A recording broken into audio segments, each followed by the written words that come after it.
Hey everybody, it's the Coaster Crusader, and I'm back with another movie review, continuing on with my Star Trek reviews. Last time we reviewed Star Trek II: The Wrath of Khan. This time I'm going to be continuing with Star Trek III: The Search for Spock.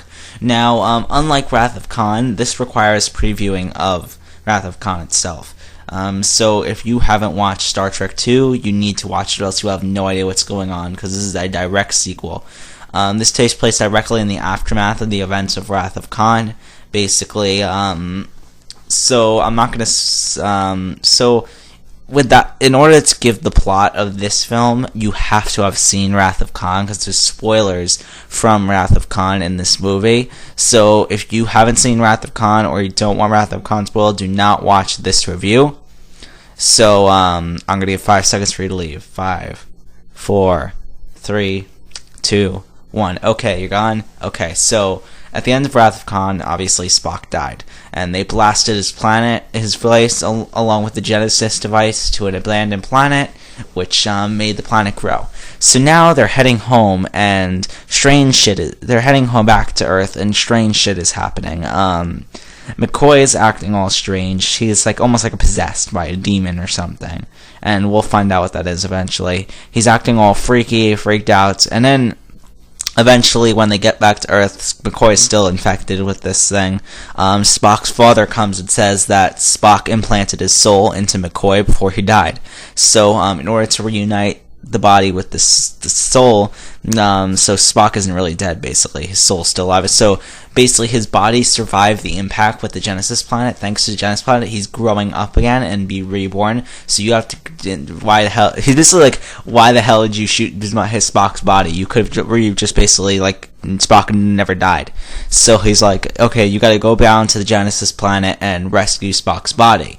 But, so they're like, oh shit. But they're not allowed to do this shit. So, they go on a mission. They go against the Federation, steal, the Enterprise from the Federation, making them criminals. The USS Enterprise crew are now fugitives, and they go to the Genesis planet. But meanwhile, from the other end of the aspect, there is a group of, Klingons, led by Christopher Lloyd. Christopher Lloyd is playing, who is he playing again? Crap.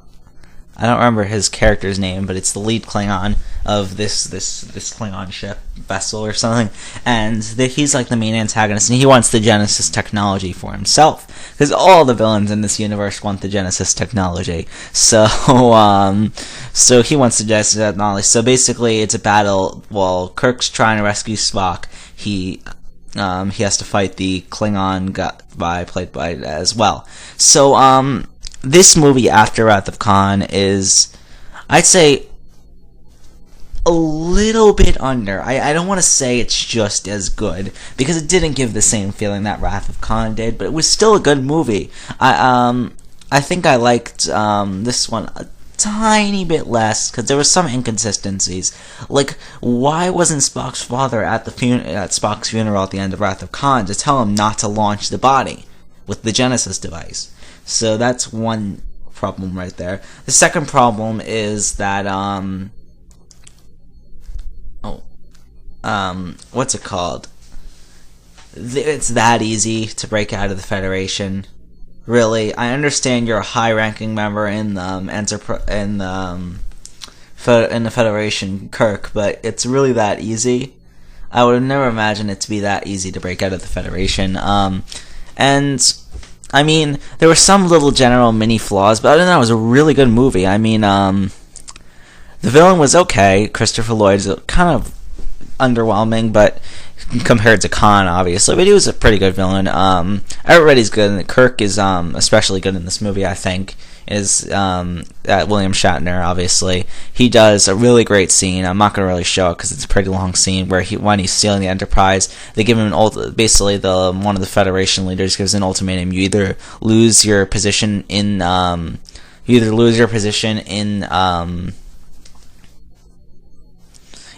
the Federation, or you go or you come back.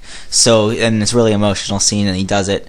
And Spock isn't really in the movie till the last 10 minutes.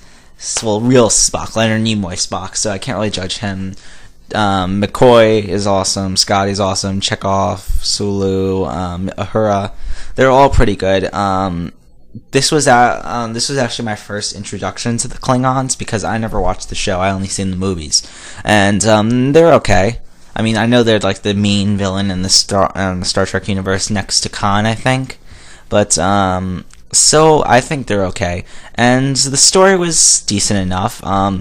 It was a pretty good movie, and I wouldn't say it's as good as Wrath of Khan, but it's definitely worth watching. It doesn't suffer from the curse that all odd number Star Trek movies are bad. I think this one's a real, I wouldn't say amazing, but it's a really good movie, and I guess I'd give it an 8 out of 10. I would recommend it. So next time we're going to be reviewing Star Trek 4, The Voyage Home. So thanks guys for watching.